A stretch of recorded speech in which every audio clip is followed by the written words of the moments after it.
Hello! Pasok. Nandito tayo ngayon sa isang 3 BHK. So that's bedroom, hall, and kitchen.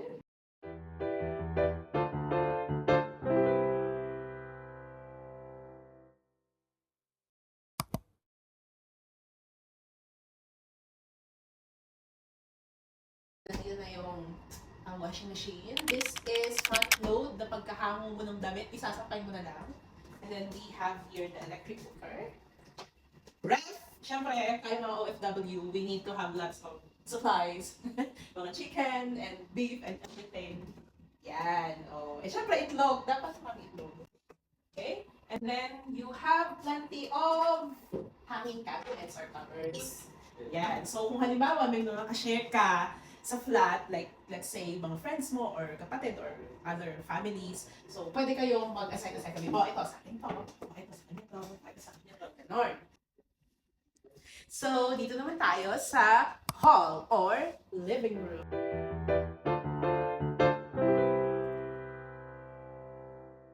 Ito ang dining area. So, provided na yung table, bilhin na kayo ng mantel. And then, you have your chairs. Air na to, pwede siya medyo i-arrange to have a cozy living room. So, may sofa, have your table. And syempre, ang ating entertainment showcase, ang TV. Pwede ka maglagay dyan ng mga speakers. Yan, mag-display ka ng mga photos nyo. So, kung pwede ka, ito parang lagyan natin itong mga speakers and everything. Kapag bagong lipat kayo or kapag lumipat kayo dito, bago yung mga furnitures. Malawak siya. So, kung halimbawa, di ba, usually kasi kapag may mga events like birthday or binyagan or kung ano mang party, di ba, minsan ang option natin, mag-hotel tayo, ganyan, para ma-accommodate natin yung mga bisita. Dito, kapag ganito yung bahay nyo, you can accommodate your friends, your visitors, o pwede kayo party-party, hang ka dito ng happy birthday. And syempre, merong bathroom or washroom for the guests. Wow! Bongga! Oh, ganda ng water pressure. Di ba? Sabi kapag lilipat ka ng bahay, i-check mo yung water pressure. Oh, perfect. Ganda din, bago din yung kanilang toilet bowl, yung big. And syempre, maganda yung salamin. So nice. Fuse, ipapakita naman namin sa inyo ang mga rooms. Let's go!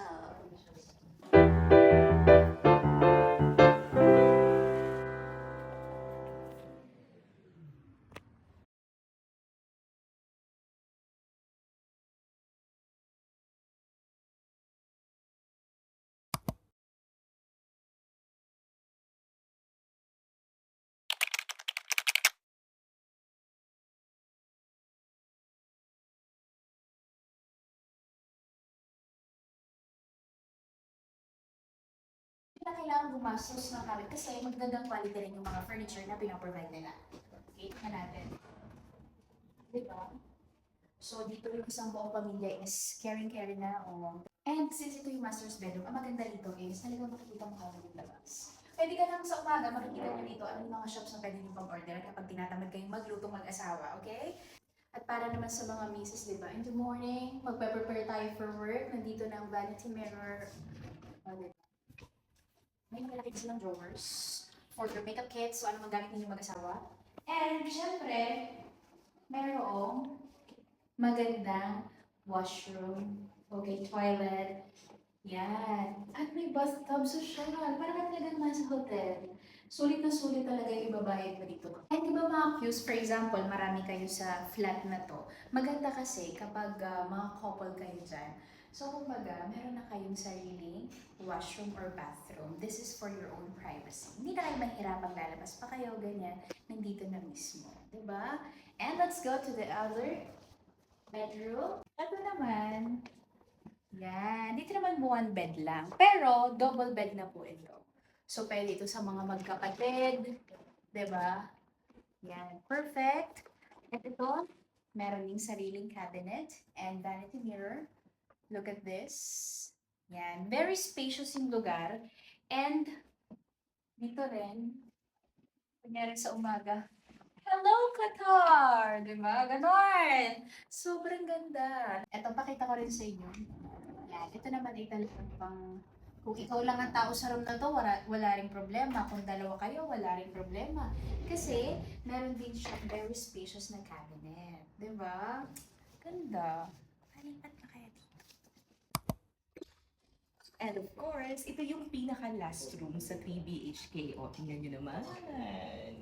So, kung malaki kayong family or malaki kayong barkada, perfecto. Kasi ayan o, ang ganda ng mga furnitures nila. Provided pa nila yung mattress, medical bed by kami.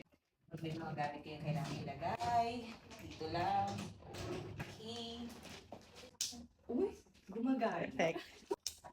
Wow! Bongga! I love this. Tapos, provided din nila dito yung 2-door cabinet. Same dun sa kabilang room.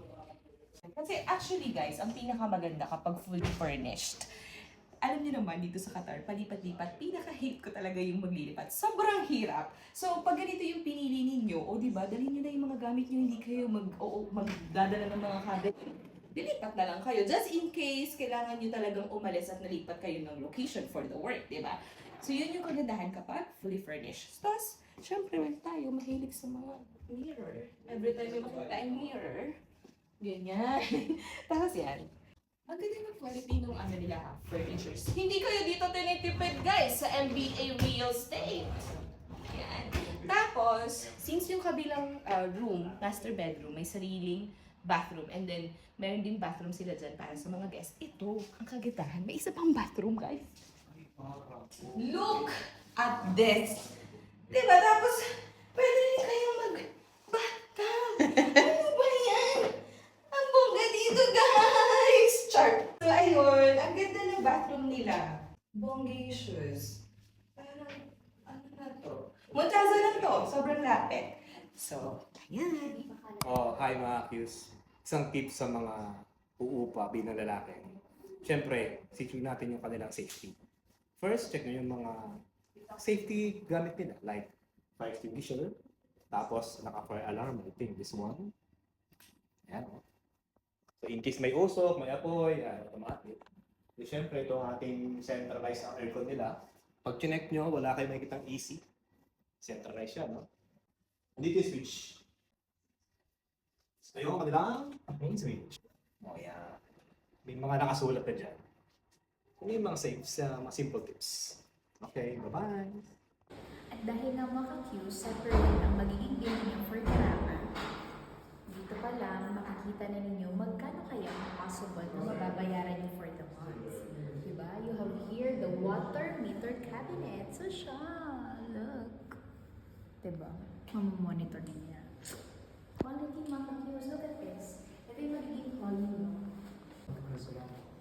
Very convenient. 2 lifts. Hello mga Qs! Mga Qs, after namin mag-post ng mga videos na related sa kung magkano ba ang usual rent dito sa Qatar or saan ba makakahanap ng mga magagandang lugar na pwede nyong tirahan dito sa Qatar, eto mga Qs, ipinaghanap na namin kayo. Wow, nasan tayo ngayon?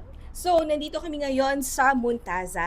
So, itong location na to, napaka-accessible sa lahat. Alam nyo, konting lakad lang, punta na kayo dito sa may signal at napakadaming kainan. Mamimili kayo. Meron dyang Wendy's, may Subway, may donut, Krispy Kreme. Krispy Kreme. Tapos Diba? meron din dyang parang petrol. Kung may sasakyan kayo, ito lang. Kung makikita niyo yung pinakaharap nito at meron kayong sasakyan, ang lawak ng parking nila. Pero kung wala naman kayo sasakyan, worry not because andun lang ang Metrolink, konting lakad lang. Hindi lang yon, malapit siya sa gym tapos may bakala lang din dito sa area na to. Tapos alam nyo guys, kung familiar kayo sa Paris Hypermarket and Almira, sobrang lapit, mga 5 minutes to 10 minutes lang na lakad. So, ano pa, Miss Ariane?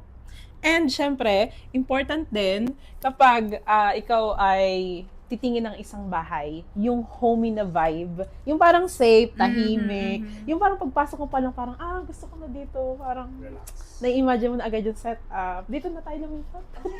Maganda yung vibe ng lugar. At saka, yun nga, tahimik yung paligid. Malayo ka dun sa may kalsada na maingay. And Yes. After ng nakakapagod at nakaka-stress na maghapon, masarap umuwi sa magandang tahanan. Yes. Kaya naman, contact nyo na po ang number na ito. Pwede nyo po siyang tanungin kung ilan pa po ang mga available flats nila. Kasi konti na lang. Okay? Meron po silang 2 buildings, ang MBA Real Estate. Dito po sa una nilang building, meron pa po silang 5 available flats. And then the other one po, isa na lang mga ka-Qs. Okay? And ang total na flats dito ay nasa 34 and then yung kabila is 35. So for a total of 69 flats. flats. So lucky number konti yan. na lang yung yung vacant. So dun pa lang malalaman nyo na very good yung place. Yes. True. So kaya naman mga Qs, tawag na December! Yes! Bye! Bye!